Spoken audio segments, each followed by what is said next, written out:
on behalf of the entire White House. Let me be clear. The violence we saw yesterday at our nation's Capitol was appalling, reprehensible, and antithetical to the American way. We condemn it, the president and this administration, in the strongest possible terms.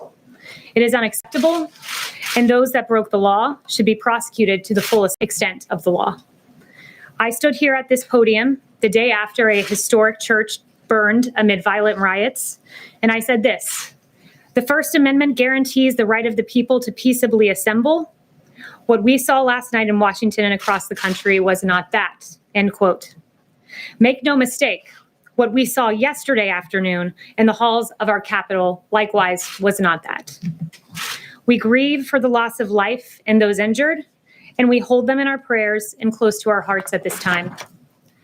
We thank our valiant law enforcement officers who are true American heroes. What we saw yesterday was a group of violent rioters undermining the legitimate First Amendment rights of the many thousands who came to peacefully have their voices heard in our nation's Capitol. Those who violently besieged our Capitol are the opposite of everything this administration stands for. The core value of our administration is the idea that all citizens have the right to live in safety, peace, and freedom. Those who are working in this building are working to ensure an orderly transition of power. Now it is time for America to unite, to come together, to reject the violence that we have seen. We are one American people under God. Thank you very much. Oh my God.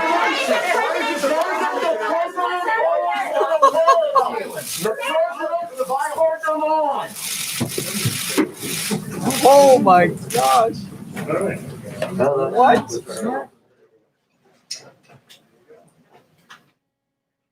Okay. Wow. All right. So Kayleigh McEnany just kind of rushed out and gave what was that 60-second outline about I'm coming out to give a statement on behalf of Trump. That there were peaceful protests and some rioters came and ruined it. We should reject the violence because it's not acceptable. And she dipped out of there real darn fast. Oh my gosh. What did I just watch? Like that was very, very odd. No questions. People think that Trump has gone to Camp David.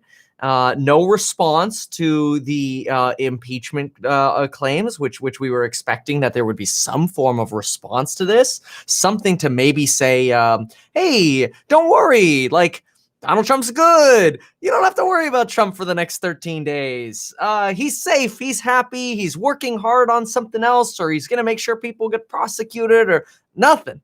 Wow. That was very, very odd. I was expecting a lot more from this. I imagine you were as well. I actually don't really know what else to say. That was very, very weird. So I think in the meantime, we can kind of just stand by as we wait to see if Mike Pence does anything. Remember, so far this morning, Mike Pence has rejected a phone call from Pelosi and Schumer that was going to be a phone call about impeaching or at least invoking the 25th Amendment to remove Donald Trump from power. Mike Pence did reject that phone call, which does sort of imply we're not going to see any kind of Pence intervention. We kind of got those feelings as well from Lindsey Graham when he spoke. The House has the power to impeach Donald Trump again a second time in order to, and I'm going to clarify this from a prior video, in order to fully impeach Donald Trump, we would need, obviously, the impeachment from the House, and then Donald Trump would have to get convicted in the Senate. We've got 14 days left to do that. It seems like a long shot at this point with how few days are left. It could happen. Schumer and Pelosi say it could happen very quickly. You do need 2/3 majority vote for this to happen in the Senate. I don't think Mitch McConnell would bring this to the floor. This is why earlier I mentioned that if two Georgian senators were, if the election in Georgia was certified, which it still has to be done, and those Georgia senators were sworn in, then they could join in with Democrats on trying to convict Donald Trump in the Senate if there was a desire to do that, if it actually happened. You would have to still get about 17 Republicans to join. I think if it came to that, that could happen. But for right now, I have to say, I think we might be left relatively in the dark for the next 13 days. That was odd. And if that's the kind of press briefing that we're to expect, and we have no communication from Donald Trump because there's no Twitter.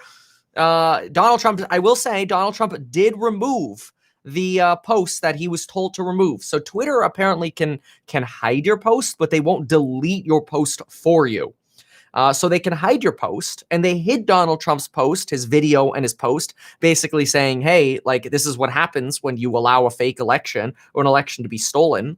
And so when that happened, they first flagged his tweets, then they hid his tweets completely, and then they also in between disallowed them from being liked and shared. But anyway, then they hid them completely and said Donald Trump has 12 hours to remove them, otherwise he will stay banned.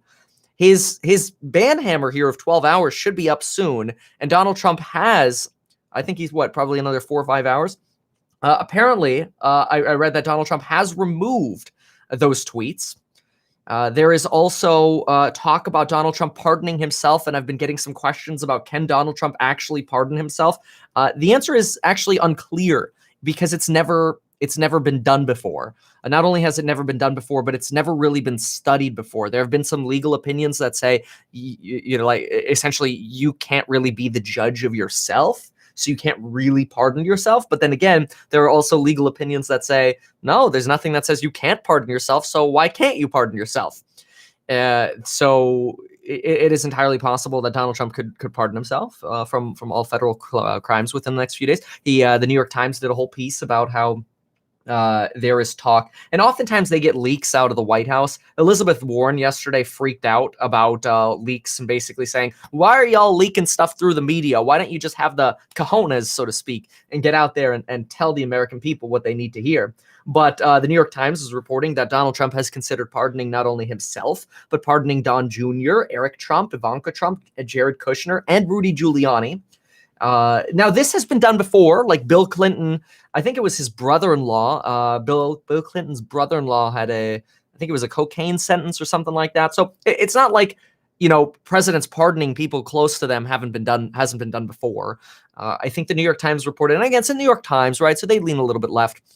But the New York Times reported that about 94% of Donald Trump's pardons were to people that he either knew or had some kind of political connection with, or that he empathized with their story. Now, when I heard them put those three things together, I'm like, well, wouldn't that be like every pardon? It kind of seems like every pardon would fill into one of those buckets. So I don't know that was really anything so important. But now pardons do only apply to federal crimes. So there's still a thought that, well, maybe state crimes could possibly be an issue for Donald Trump, like potentially tax evasion or something like that in New York. But the bigger thing that's circulating right now that you want to keep an eye on is there is talk that if Donald Trump does not pardon himself and he does not get impeached, maybe this just all fizzles away. Maybe it just goes away. You put it behind, and like Lindsey Graham says, hey, one day we'll look at Donald Trump's entire presidency rather than just the days of what happened yesterday, so to speak. But if Donald Trump were to pardon himself, now there is a concern that if Donald Trump pardons himself, it might force Biden's hand to actually investigate or prosecute Trump for potentially abusing that power. And then that's how Donald Trump pardoning himself could make it to the Supreme Court. Only a Supreme Court, or a court, I don't know, it could probably be a federal court, but I imagine it would get appealed up to the Supreme Court, something like this. Only a court can invalidate a pardon. We know that.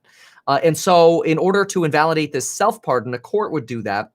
And that would take Biden basically suing Donald Trump, filing a complaint against Donald Trump. So that's kind of why some people are wondering, like, well, if Trump can pardon himself, why doesn't he do it yet? Because there's a lot of this political calculating going on where it's like, well, if you don't pardon yourself, does it just disappear? Like, does everything kind of just go away and we stop talking about it? Or does a pardon attract so much attention that now Biden basically files a lawsuit to investigate or potentially challenge that pardon. So there are so many things going on right now. I think we're trying to keep all the pieces of the puzzle together is very difficult. I did also want to address, there was a question about the video of the gal getting shot at Capitol Hill, that the Secret Service may have shot the girl. And it does look that way. We do know, and this was just sort of an interesting potential connection here, we do know that Lindsey Graham said they were all corralled in a single room in the Capitol building. It's entirely possible that they corralled everybody where that girl got shot. This is me totally speculating. More will come out, right? But it's possible that every single congressman, man and woman was corralled in this room. And that's why they had all these doors barricaded, not in the chamber, outside the chamber. And so when she climbed through the window of the door to basically get in, and she was carrying a backpack, that's when she got shot. I don't know, but it does look like it was a Secret Service individual, and it does look like, you know, there were certainly a few rooms that they were protecting there. So that's kind of the latest in terms of what's going on. There was also a question that came up about Donald Trump's like potential benefits after in the event that he were impeached and convicted. If he were impeached and convicted, it's entirely possible that he could lose his Secret Service protection, which a past president gets for lifetime. It's entirely possible that he would lose his travel benefits, which come along with that. And I think the biggest thing would be him not being able to run in 2024. Although, you know, it'd be interesting because Donald Trump has been kind of gearing up to run in 2024. It'd be really interesting if after this, I mean, I can't imagine after what happened yesterday, Donald Trump, and I'm trying to put myself in like Donald Trump's shoes right now, which is very difficult to do, obviously. But I certainly could not see Donald Trump announcing his candidacy for president after all this and after the inauguration. There were rumors that he would announce that he's going to run in 2024, so that way he could campaign throughout all of the Biden years. And just anytime Biden does something wrong, raise campaign money. Hey, get me back in 2024.